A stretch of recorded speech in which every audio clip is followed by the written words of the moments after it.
Question from Deborah in Leeds. Piano is my favorite instrument. I love the dynamics, the tones, and the capabilities of the instrument. I love that your albums incorporate so much piano. Have you ever thought of recording a piano-only album of your music? Yes. And I actually have done that. You won't find it under a Clandestine Amigo. You won't find it under Jessica Carson. I used to be known under another name, which was Jessica Epler.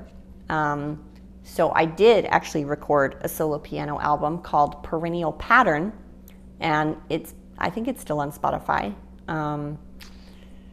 It's not very good quality. At the time, I was recording things on GarageBand at my house. This was years ago. So it does exist. I'm still proud of the music. I think the music part is good. The recording is not so good.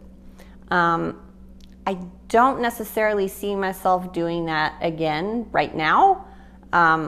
One, because I have an 8-month-old and a full-time job, and those two things together leave me very little time to make as much music as I used to.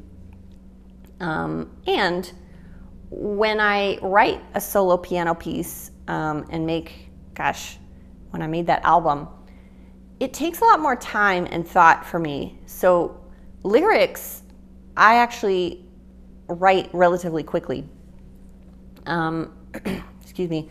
So when I'm doing a solo piano piece, I think of incorporating more melodies and more movement in my playing than I do when I'm creating a song that has lyrics.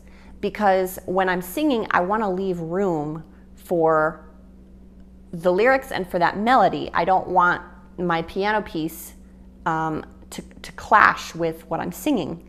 I don't want those two things to fight. So I typically will simplify what I play on the piano when I'm singing. I'll play more simple chords, and I don't put melody and a lot of movement in my piano playing to leave room for those lyrics. I'll show you an example.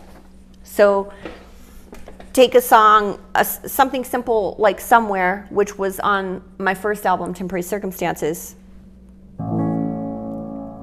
Here's what it sounds like with lyrics.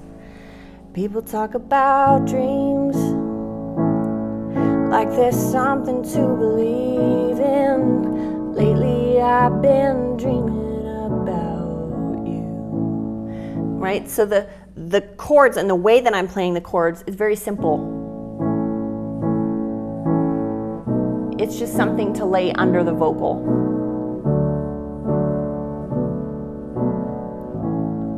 Now, when I'm not singing over that, that could feel really boring. A whole song of that could feel really boring.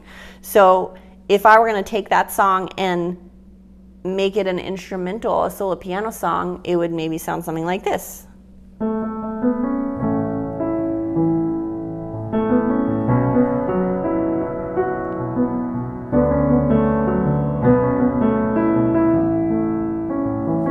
Right? So I would try to, usually in my right hand, I would try to move the melody that I would sing into my right hand. So that takes quite a bit more time and thought. You know, when I do write a solo piano song, I like to play with different inversions. If you don't know what an inversion is, it's just moving a note of the chord. So like this would be root position, C, E, G, and to get to first position, you would just move that C to the top.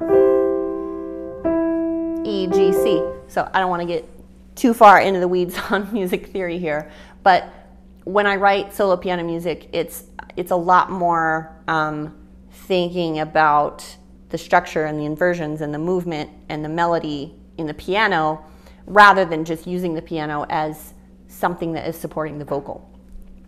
So that's a super long way, a super long answer to answer your question. No, I'm probably not going to do a solo piano album right now, but I have done one, and if the poor sound quality isn't going to offend your very tuned, sensitive audiophile ears, you can find it on Spotify, it's perennial pattern. But it doesn't sound very good.